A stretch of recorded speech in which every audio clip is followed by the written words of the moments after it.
Hi there, I'm Todd Leet, and welcome to U.S. History with Leet. Today we're going to go ahead and prepare for the first quarterly exam, but first you may want to pull up this PowerPoint. So let's go ahead and open up our browsers and point them to my homepage, www.toddleet.com. Once you're there, go ahead and click on the U.S. History tab, and the set of notes that we will be looking at here to prepare for the first quarterly exam are down here. First quarter review. Click on that PowerPoint link and it will open the set of notes in a brand new window, and there you can follow along with me as we prepare together to get fired up for the first quarterly exam. All right, welcome to our review of the materials that will be on our first quarterly exam. This is an examination of all the stuff that we've gone ahead and talked about from the beginning of the new year to today, right about the endpoint of the first 9 weeks. So what is this test all about? Well, first, here's what you need to know.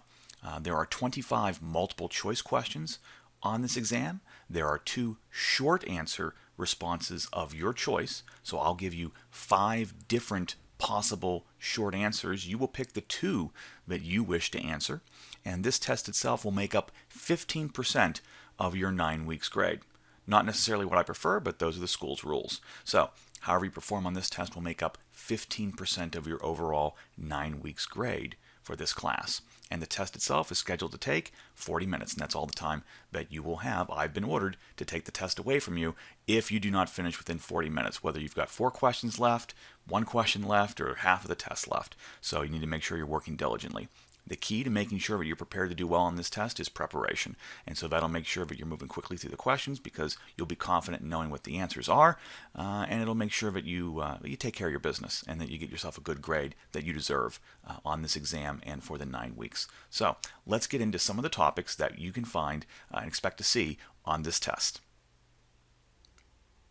Early on in the semester, one of the first topics we talked about during the colonization unit was this idea called the Columbian Exchange. So you'll remember that prior to the arrival of Westerners, Columbus and friends, there was no communication and there was no exchange of culture, ideas, products, plants, animals, any of that stuff between the Old World and the New World. The Old World being, Europe, Africa, and Asia, and the New World being North and South America. So once Columbus and friends showed up, they find lots of things, plants and animals that they've never seen before because they were isolated in North and South America. And they brought with them things that were not found in North and South America. That's the Columbian Exchange. This map illustrates some of those things. So, for example, the turkey. The turkey was never found in the Old World, Europe, Africa, or Asia until it was brought back from North America, brought to Europe. Things like livestock, cattle, horses, those were not found in North and South America until they were brought there by the Spanish and other individuals who'd settled in the New World. So the Columbian Exchange is this idea that there are things from both sides that were isolated there before Columbus shows up, and then those things are brought back and forth across the ocean. So before they had ever gone to the New World, people from Columbus's age had never smoked tobacco before because tobacco is a crop that is native to North and South America. Conversely, the Indians of North and South America had never had rice before. That's a good example off this map because rice was native to the Old World, Asia especially. Another aspect of the Columbian Exchange that the Indians had not experienced before were lots and lots of diseases, and we talked about their influence. 90% of the Indians died of diseases that they had no natural defense to because they'd never come across them. Diseases like smallpox, the flu,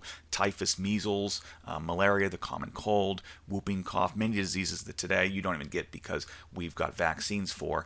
The Indians had no defense to because they'd never experienced them because they had never come across them before until they were brought in the Columbian Exchange from the Westerners. So the Columbian Exchange is an idea that you'll definitely see on the test. Next, we move into talking about British settlement patterns in North America. And what we've done is we've broken down British colonies into 3 regions, the 3 colonial regions. And those are New England, Middle, and southern colonies of Great Britain here in North America. And they are broken into 3 regions because each of them is a little bit different in their economies, meaning how people make money, the people who are there, the reasons people come here. And so I think the most important thing to differentiate between the three regions, New England colonies, middle colonies, and southern colonies, is the reasons that people come here from Great Britain, because each region has people here for different reasons. So, in the New England colonies, people come to North America from Great Britain for religious purposes. So people were coming to New England for religious purposes, like the Puritans, to worship God their own way, outside of any influence by people over in Great Britain, England, and so forth. So the Puritans come here for religious purposes. That's New England. The middle colonies, people are here for entrepreneurial reasons. That entrepreneurs are people who start their own businesses. So people in the middle colonies are coming here to be their own blacksmith, to be their own bankers, to be their own businessmen, to be their own shopkeepers and retail and blacksmiths, bakers, candlestick makers. People come to the middle colonies for business purposes, to start their own businesses. And finally, the southern colonies, people come here from Great Britain for agricultural purposes, for plantation purposes. So people come to the southern colonies because it's a good piece of land in order to grow cash crops. So people will create large plantations in the southern colonies to grow cash crops like tobacco, rice, indigo. But tobacco is the first early large cash crop. So people grow tobacco in the southern colonies because it's a cash crop. They'll turn around and sell it to people over in Europe for large profits. So a cash crop is a crop that people grow not for their own consumption, but for sale, the sale of which makes them lots of money, cash. So the three regions, again, New England, middle, southern, and the reasons people come here: New England, people come here for religious purposes. People come to the middle colonies for business purposes. People come to the southern colonies for plantation purposes, to grow cash crops. If you know those three regions and you know the reasons people come here, you'll be in good shape. The other thing we talk about is one colony in particular, Pennsylvania, because that is where we are from. And the colony of Pennsylvania is started by William Penn. So you remember I told you that William Penn, the son of the elder William Penn, was given this land because the King of England owed him money. And the king, without a lot of cash, decided to go ahead and pay William Penn in land. So instead of paying him in money, he pays him in land, and that is the colony of Pennsylvania. So William Penn was a Quaker, which is a form of Christians, and they were not very, I don't want to say welcome, because that's not the case, but they were thought to be kind of oddballs over in Great Britain. So William Penn, being a Quaker, says to his Quaker pals, hey, I just got all this land over in the colonies. Why don't we go over there and start a colony that's for Quakers by Quakers? William Penn's friends take him up on the offer, and Pennsylvania is created as a colony for Quakers, a very accepting and open group of Christians. And so William Penn, the Quaker, starts the colony of Pennsylvania, which is a place for Quakers and other people as well, but primarily was opened for Quakers. Let's talk about the French and Indian War. So this is the next event that takes place in like our chronology we're looking at here. So just a brief reminder, by the middle of the 1700s, the British colonies have lots of large cities on the East Coast: Boston, New York, Philadelphia, Baltimore, and these cities are starting to grow fairly large in population, and that also is making them kind of unclean because the lack of sanitation, sewer, garbage, and people just don't want to live in these dirty, populated cities anymore, so they want to move west onto some open land. But the problem is the British colonies of North America really don't have a lot of land. They're kind of landlocked. The British border, the land that they owned, was the Appalachian Mountains, and everything beyond the Appalachian Mountains was French territory. So the colonists want to move west, but they actually run into French land. So the French and Indian War is started as a land grab. The cause of the French and Indian War is colonists want to move onto French territory, and in order to gain that land, they're going to have to fight the French for it.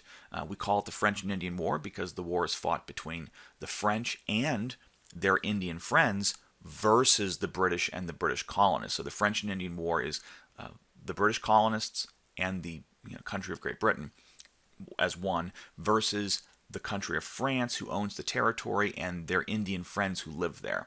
And on this map that I've got displayed here, the French territory is everything that is in yellow. The British territory is that which is in light purple. And so in order to gain the yellow land on this map, the British and their colonists will fight the French and Indian War because the people want that that land that is shaded in yellow, especially where it is that we happen to live, western Pennsylvania. This is very, very good land that people want to move on to have homes or create business or to farm.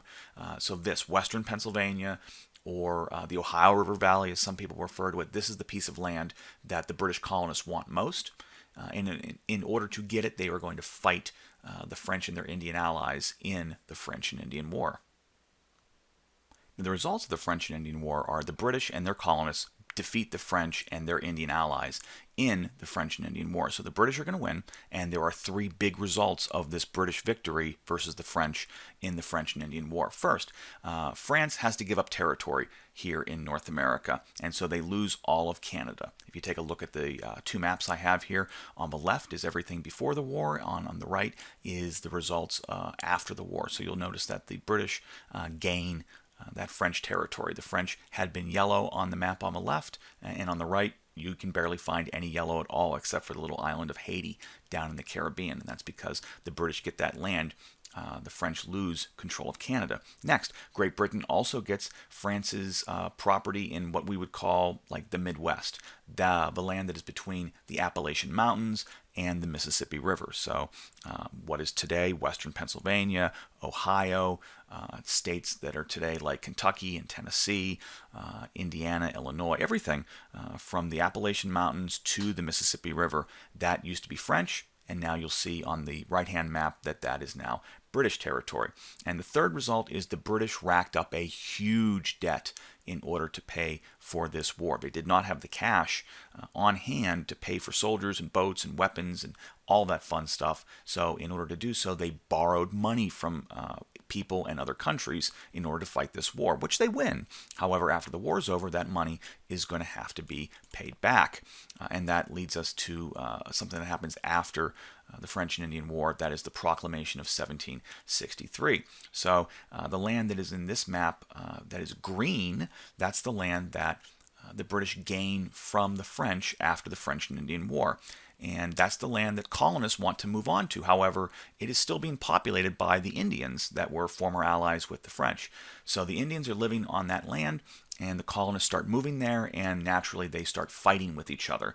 And the British cannot have the Indians and their colonists fighting back and forth. So what the King of England comes up with is the Proclamation of 1763. The Proclamation of 1763 is a line drawn on the map that separates the British colonies, where colonists are allowed to live, from land that is owned by Britain, because they got it from France, but it's land that the colonists are not allowed to live on because it is saved and set aside for the Indians. So the British control all of this land in North America, but colonists may not move onto all of it. They are prohibited from crossing what we call the Proclamation line of 1763. That line is red on our map here that I've created. So what that means is that the colonists have fought this war in order to gain land from the French so that they might move there, and they win, and British do get that land from the French. However, the British are not going to allow the colonists to move onto the land because they want to prevent the colonists from fighting with the Indians who are already there. This makes the colonists very mad because they fight the war, they win the war, the land is taken from the French after the war is over, but they are not allowed to move onto the land. They're not allowed to use it. And for the colonists, their argument is, why did we fight the war and win if we're not allowed to have the land? That's going to make them upset.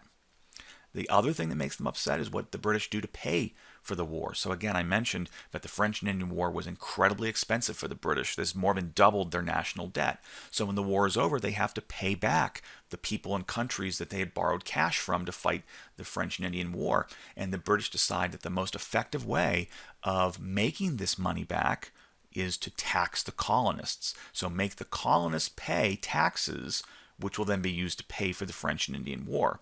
Again, the colonists do not think this is fair because they fought the war, they win the war, but now they're not being allowed to live on the land that they won in the war, and they have to pay for the war by way of taxes.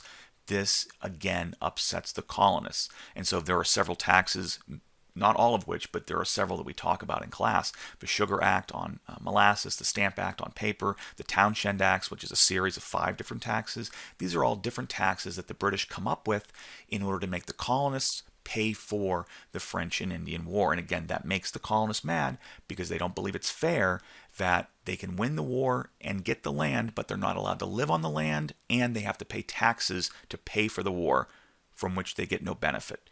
This upsets the colonists.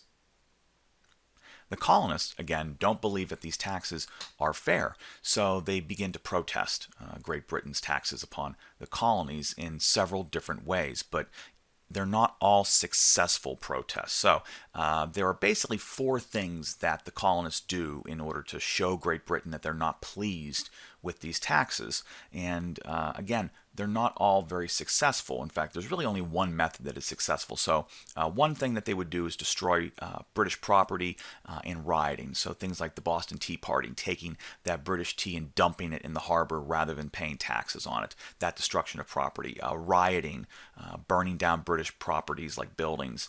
That's not effective. That only makes Great Britain angry at the colonists. Going after the tax collectors themselves by intimidating them, assaulting them, tar and feathering them, that is not effective either. That only makes Great Britain more angry at us. And then asking King George III by both sending him letters and petitions from colonial governments asking him to allow us to have representation in Parliament so that we could participate in government. That is also not effective because the king doesn't respect the colonial governments. He doesn't respect the colonists themselves, and oftentimes he simply will not listen or receive these letters. So that is not effective either. Really, the only effective means that the colonists have to pressure Great Britain to take away taxes is by way of boycotting. Boycotting is when you do not buy items from a company or a country. And in this case, the colonists decide that in response to the taxes, they simply will not buy British goods. So companies in England begin to go broke because their main customers, the colonists, no longer will buy their goods as a way of protesting the taxes. So these companies over in England begin to go broke because they're not selling anything anymore. They're losing money. So what they do is they go to their members of Parliament because they are in Great Britain. They have members of Parliament. So they go to Parliament and they say, listen, you have to take these taxes away from the colonists because the colonists are so mad, they're taking it out on me by not buying my products, and that's causing me to lose money or go out of business.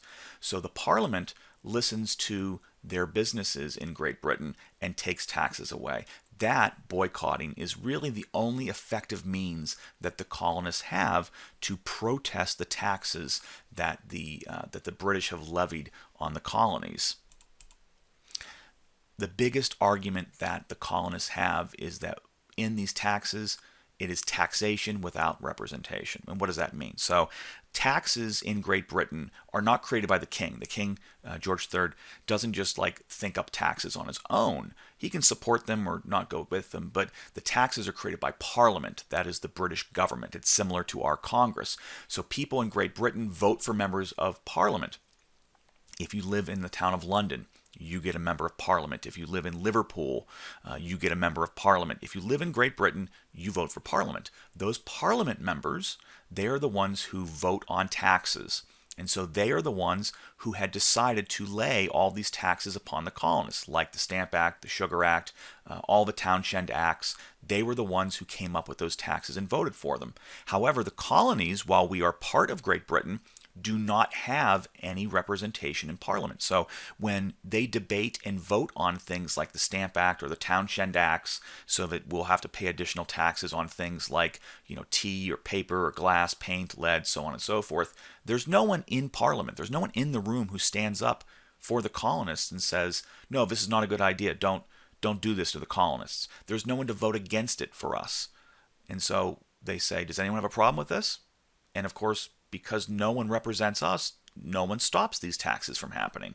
And so our argument is we will pay taxes, but we need to be a part of the process. We need to be a part of the government. So what we say is no taxation without representation. The colonists' argument is if we don't have members of Parliament who vote on the taxes, then we shouldn't have to pay them.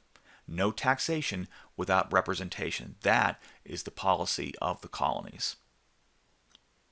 This is a visual representation of one of the events that happens in the lead up to the Revolutionary War. It's an event that's referred to as the Boston Massacre nowadays. However, at the time it was referred to as the Bloody Massacre. This is an engraving done by an individual by the name of Paul Revere. Paul Revere was a member of the Sons of Liberty, whom you will remember were a group of colonists from Boston who worked to get around paying the taxes and protesting the British laying taxes upon the colonies. So Paul Revere was a member of the Sons of Liberty, and he created this engraving that was put all around the colonies in newspapers and messages.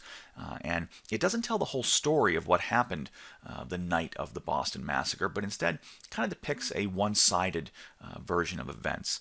In this illustration, we see the British firing on an unarmed innocent-looking crowd of colonists. Now, we now know that is not what happened, that instead the colonists were there starting a bit of a riot with the British soldiers by intimidating them, throwing rocks and throwing shells, and at one point clubbing one of the soldiers whom they had surrounded. That in turn caused one of the soldiers to fire and the rest to fire as well in self-defense. Those soldiers were arrested on charges of murder because 5 people were killed. However, they were found not guilty because they had not fired on an unarmed innocent crowd, but rather looked to defend themselves in front of a mob that was attacking them. But that's not what you see in this engraving from Paul Revere. This engraving tells a different story. So this engraving done by Paul Revere, a member of the Sons of Liberty, serves to inflame the relationship between the colonists and the British. Because if you were not there that day and you did not know what truly happened, if this is all you had to go by, it tells a different story, a story that would result in you not liking the British very much after having seen this. So this is a one-sided story, but it's the story that gets out there, and this really causes people to question who the British are, what they're doing here, and whether or not they're in our best interest. Going into any discussion of the Revolutionary War, it's important to know the advantages of both sides going into the war, military advantages. That is, and really the British have almost all except for one advantage in this war. So the British advantages include them having the largest navy in the world. So they've got boats that they can use to block American ports and attack American cities on the coast. They've got a better trained army. Their soldiers are experienced and know how to fight war. And then the British are also the richest nation in the world at the time, which means they have more resources, more financial resources to fight this war, to pay for soldiers and uniforms and supplies, guns, ammo, the ships necessary to get here. The British have all of those financial advantages as well. The Americans, they've got basically just one advantage. The American advantage is home field advantage.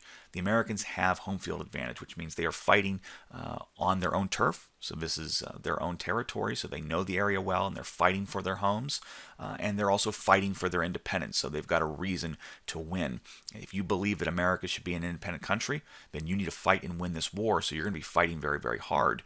Harder than a British soldier might fight, because win or lose, you're just looking to not get killed in battle if you're British. If the British lose the colonies and they become their own country, if you're a guy from England, what do you care? At the end, you're still going home. Win or lose, if you survive the war and you're British, you're going back home to England. However, if you lose this war and you're an American, you will not have your independence. So the Americans have home field advantage. They're fighting on their own turf. They're fighting for their own country.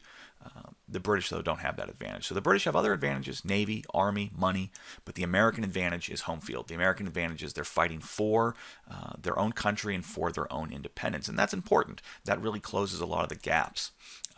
One of the things that the Americans have and need in this war is French assistance. So because of all the advantages that the British have in this war, the thing that the Americans are going to need is an outside assistance from another country that can help close the gap on all those advantages the British have. And so the country that will help the United States is the French. The French will provide training and supplies for the American army, and the French will bring over their own navy as well to fight in this war. The Americans cannot win the Revolutionary War without French assistance. It is critical to gaining victory and independence. The United States owes its independence to the French assistance provided during the Revolutionary War. I made mention during my video lessons on the Revolutionary War, but I think that there are 4 key battles of the Revolutionary War that you should know. So I've gone ahead and put them down on this one slide. If you are the type who likes to make note cards, flashcards, a Quizlet, something along those lines that goes along with my lessons, including this one, I would go ahead and focus on these 4 battles, making a card or a Quizlet page for each one of these so that you know which one's which. So first we start with the battles of Lexington and Concord. We put them together because they take place on the same day. So Lexington and Concord are the first battles of the Revolutionary War. This is where the shot heard around the world happens. So this is the start of the Revolutionary War. Lexington and Concord. The next battle that I think is important to know is the Battle of Breed's Hill. That is the battle that takes place when the British are trying to break out of the city of Boston.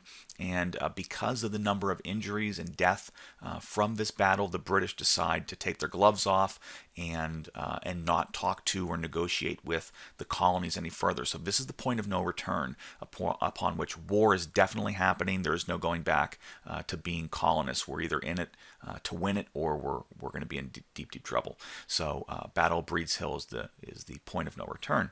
The next battle I think is very important to know is the Battle of Saratoga. This is the turning point of the war. So to this point, it's the Americans on their own against the British, and they're trying to get the French to help them, but the French will not join in the war until they are convinced that we can win and that we're really in it to win it. The Battle of Saratoga, which is an American victory against the British, convinces the French that they should join the war on our side. So if there is no American victory in the Battle of Saratoga, then perhaps the French do not help us. And as I mentioned just seconds ago, without French assistance, the Americans cannot win. So the Battle of Saratoga is incredibly important because it gets the French involved in the war on our side. That then leads to victory. And that victory comes through the final battle of the Revolutionary War. That is the Battle of Yorktown. So the last battle you need to know is the Battle of Yorktown. That is the battle that the Americans and the French defeat the British for the final time by surrounding the British in Virginia at a place called Yorktown, thanks to the French Navy behind the British and the American Army and French Army in front of the British. They are surrounded, and that forces the British to surrender. So the 4 battles you need to know: battles of Lexington and Concord, that opens and starts the Revolutionary War; the Battle of Breed's Hill, that is the point of no return, upon which after the war is definitely happening and we cannot go back. The Battle of Saratoga is the turning point, an American victory that brings the French in on our side so we can win. And then finally, the Battle of Yorktown, the last battle of the Revolutionary War, where the Americans and the French defeat the British by forcing their surrender, and that gives the Americans the win in the Revolutionary War. All right, let's talk independence. So in July of 1776, the Second Continental Congress decides to go ahead and declare independence from Great Britain.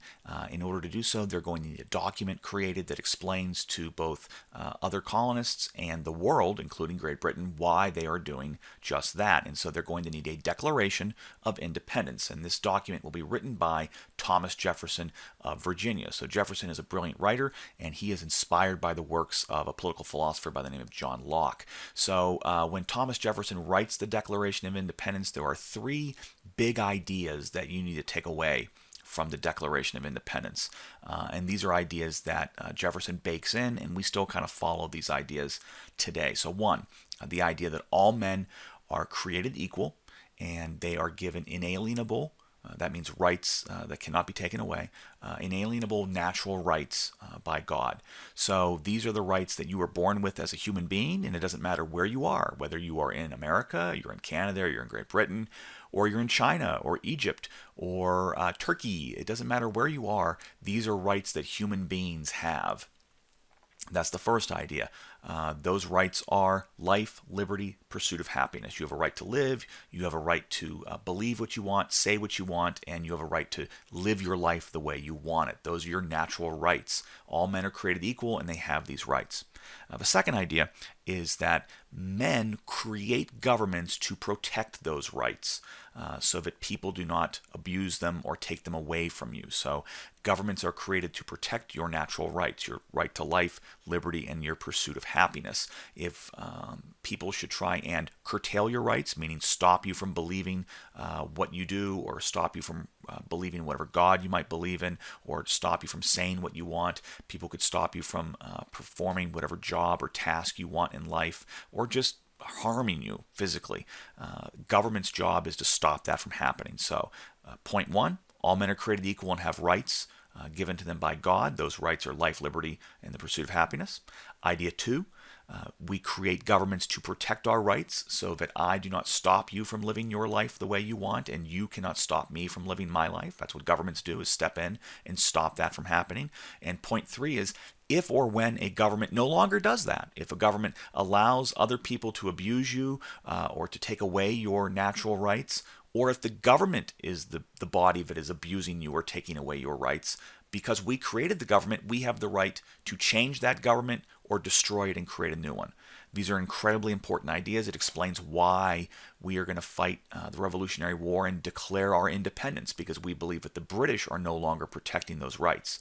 So again, idea one, all men are created equal, and by God they are given rights, natural rights of life, liberty, and the pursuit of happiness. Idea two, governments are created in order to protect those rights so that people do not abuse you and take away your rights.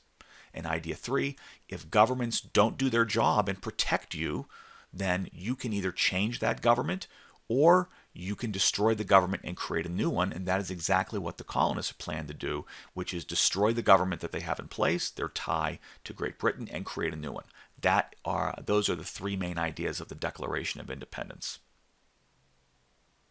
After the American victory over the British at the Battle of Yorktown in the Revolutionary War, it took 2 years for the war to finally end with the Treaty of Paris. The Treaty of Paris is the peace treaty that ends the Revolutionary War between the colonists and Great Britain, and it formally allows the United States to be a free and independent country. So, the Treaty of Paris does the following things. One, it's a peace treaty between the United States and Great Britain. It ends the Revolutionary War. Two, in that document, Great Britain admits American victory and recognizes that the United States is a free, sovereign, independent nation, meaning that they no longer claim to own us. They recognize that we are an independent country just like them, and that it's like the United States is on the same level in their eyes as Spain or France or China, that it is a free country on its own. And then finally, the document sets out how much land Great Britain will provide the new United States. And basically, if you take a look at the two maps that I have here on the slide, the original 13 colonies on the right-hand side are dark green, and the light green is the land that the British give the new United States after the Revolutionary War is over in the Treaty of Paris. And so the light green is the land that the new United States receives from Great Britain. It's everything from the Appalachian Mountains to the Mississippi River. That land will be used later by the United States to create the states that you know and love, like Ohio and Indiana, Michigan, Wisconsin, Tennessee, Kentucky, Mississippi, Alabama, the rest of Georgia. So that land is what's transferred from Great Britain to the United States in the Treaty of Paris. So, Treaty of Paris main ideas: one, United States wins. Two, Great Britain recognizes that the United States is a free and independent country. Three, the land is transferred from the British to the Americans. That's your Treaty of Paris, ending the Revolutionary War in 1783. Let's now move into a discussion of government. So after the United States had declared independence, it was up to the Second Continental Congress to create a new formal government for the new United States. And the first government that they created was something called the Articles of Confederation. The Articles of Confederation are the first national government of the United States. And this is a very weak national government, but it's created to be weak on purpose, because the earliest people were very afraid of national power. They did not like the idea of a national government being able to control the states, so instead they created a very weak national government where the states actually had more power. So, for example, the national government for all 13 states, the national government under the Articles of Confederation had very few powers. It did not have the power to tax. It did not have an executive branch. There was no president of the United States under the Articles of Confederation, and it did not have a court system. There was no national court system under the Articles of Confederation. The Congress had only one house, and every state of the 13 states, no matter how big or small they were, they had one vote apiece. So it gave what we call equal representation. This is a very weak government, and so it means that the states actually have more power than the national government. The Articles of Confederation are a purposely created weak government because the founders were afraid of a national government that had a lot of power, like the British government, that could then run amok and brutalize its own citizens. And so the Articles of Confederation is a purposefully created weak national government that puts the states ahead of the national government. And that turns out to be problematic. So there are problems with the Articles of Confederation, and after a couple years, people across the country decide that we need to create a new government. And so they have a constitutional convention. It's a meeting that in Philadelphia that takes place in 1787. 12 out of 13 states are going to send representatives to create a new government, something to replace the Articles of Confederation. And the main topic of discussion and debate at the Constitutional Convention is how is it that we can balance the needs and the wants of the different types of states, because out of these 13 states we've got different sizes. There are some states like Massachusetts and Virginia and Pennsylvania that have very large populations, and then there are some states like Delaware, Rhode Island, and Georgia that have very small populations. And how do we create a government that takes care of all of those states? Something that, create a government that they all will be happy with. You wouldn't want a government where only the big states have power and they tell the little states what to do. The little states in population, they would not want to be a part of a government like that. Conversely, you don't want a government where the small states can tell the big states what to do, because they don't have as many people, so should they really have as much of a voice? So the Constitutional Convention is a difficult meeting because they're trying to balance the wants and needs of large and small states alike. And that's going to be the main goal of the Constitutional Convention, is to create a government that both big and small states are satisfied with. At the Constitutional Convention, two separate plans will be presented by large and small states that would benefit each of them. And so what we'll have to do is find some sort of middle ground that makes them both happy. Take the big state plan and the small state plan and try to find a way to find that middle ground that needs to compromise both. That's going to be the goal of the Constitutional Convention. Create a middle ground, some sort of compromise between the large and small states. Here are the two plans that are presented to the Constitutional Convention. One plan favors the large states, the other plan favors small states. First, the Virginia plan. This is introduced by James Madison. It is favoring the big states, the states with large populations. It calls for a two-house Congress. That means it's bicameral, so there'll be a House of Representatives and a Senate. Each member of those bodies will be decided by the states, and the number of representatives each state gets in the House of Representatives and the Senate would be dependent upon its population. So if you lived in a state with a lot of people, you would get a lot of representatives in the House of Representatives, and you would get many senators in the United States Senate. So the more people in your state, the more representatives you would get.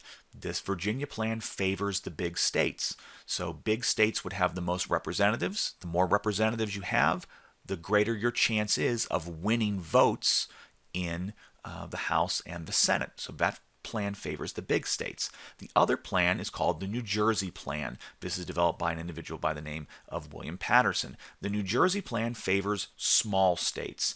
It has a one house or a unicameral Congress, so there's just a House of Representatives. And the number of representatives that each state gets is equal. 1. So every state, whether you are a large state or a small state with many people or few people, every state gets one representative.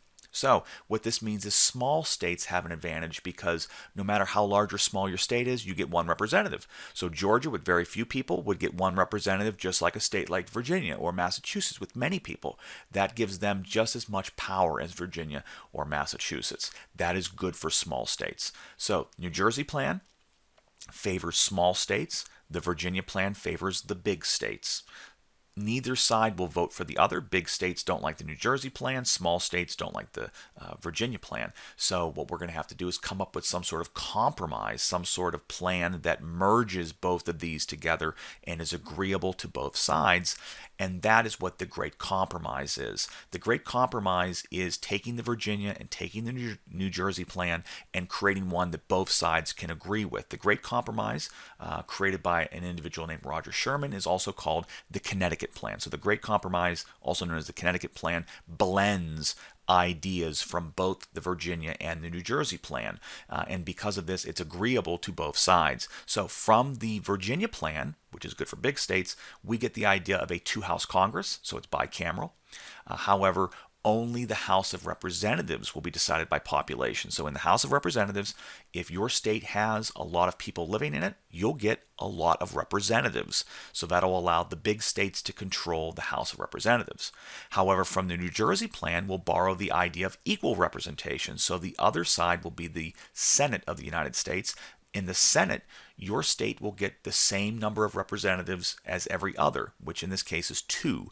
So if you are a large state like Massachusetts or Virginia or Pennsylvania, because you have a lot of people, you get 2 representatives, 2 senators in the Senate. If you live in a small state like Delaware, New Jersey, Virginia, you also get 2 senators. So that means that the Senate can be controlled by the small states and the House of Representatives can be controlled by the big states.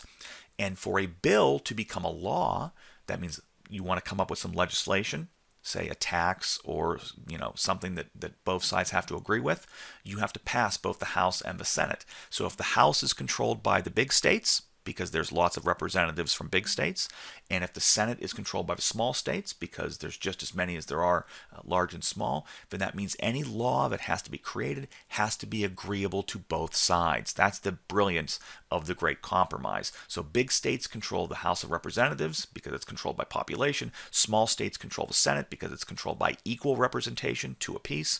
So if a law is to be passed, it has to go past both houses, House and Senate, and it has to be agreeable to both. That is the brilliance of the Great Compromise. It sees the Virginia and the New Jersey plans both melded together so that both sides get something they want. That's the Great Compromise. The U.S. Constitution also has a unique means of selecting the President of the United States.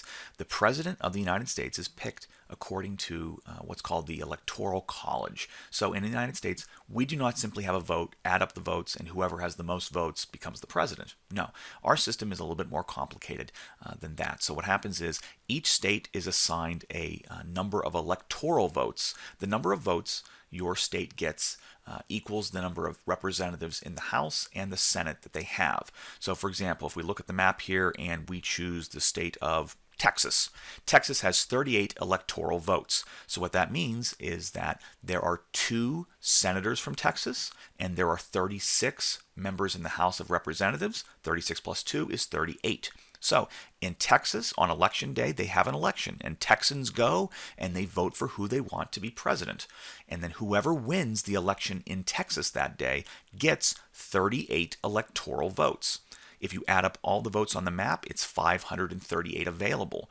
So in order to become president, you have to win a majority of that 538, which is the number of 270.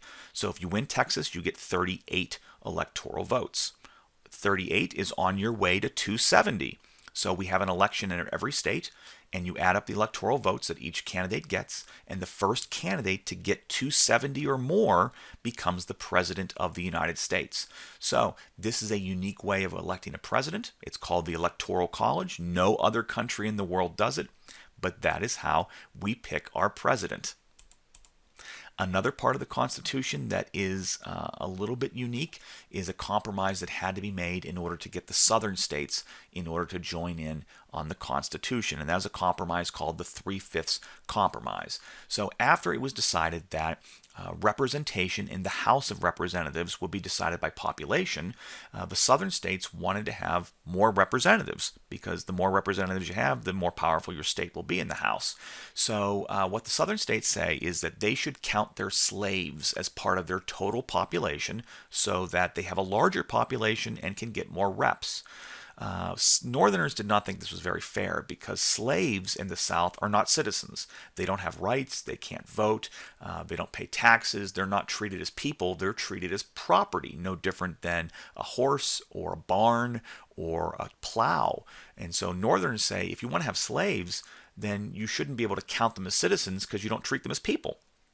But Southerners say we want to count them as people for the purposes of population only, so we'll have a larger population. The bigger our population is, the more reps we'll get. And if you don't let us do this, we won't join on with your Constitution.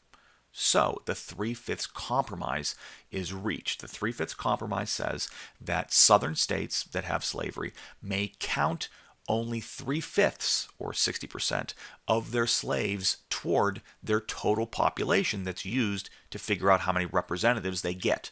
So a simple mathematical problem would be this. If your state has 1 million slaves living in it, you don't get to add 1 million to your total population. You add 3/5 of 1 million or 60%. So if you have 1 million slaves, you may add the number 600,000 to your total population, making your total population larger so you can have more reps in the House of Representatives. That is the 3/5 Compromise. It will exist in the Constitution for as long as slavery exists, which is until 1865 after the South loses the Civil War. The 3/5 Compromise is a unique, sad, but a unique compromise built into the Constitution that brings the slave states onto the Constitution.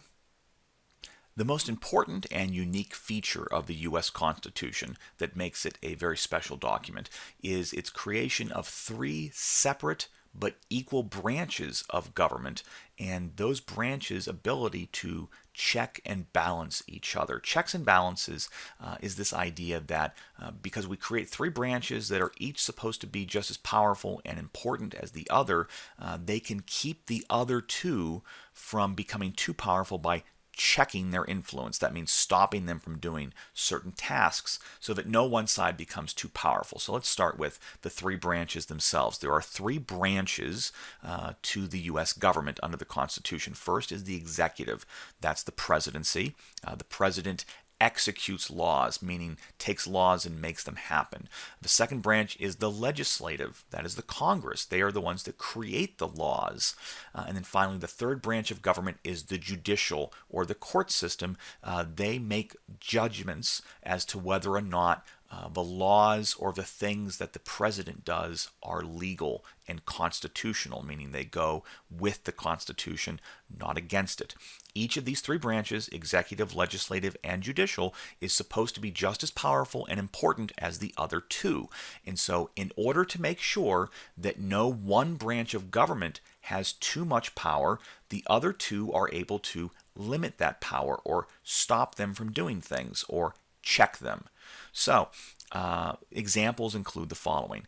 The president, the executive, gets to pick the judges that make up the judicial system. However, he can't just pick, or he can't just pick anyone he wants to become a judge. It's the Congress, the legislative branch, that has to approve the president's choices to become a judge. So the president can't just pick, say, Bozo the Clown to become a member of the court system just because he happens to find Bozo's clownery proficient. I don't know.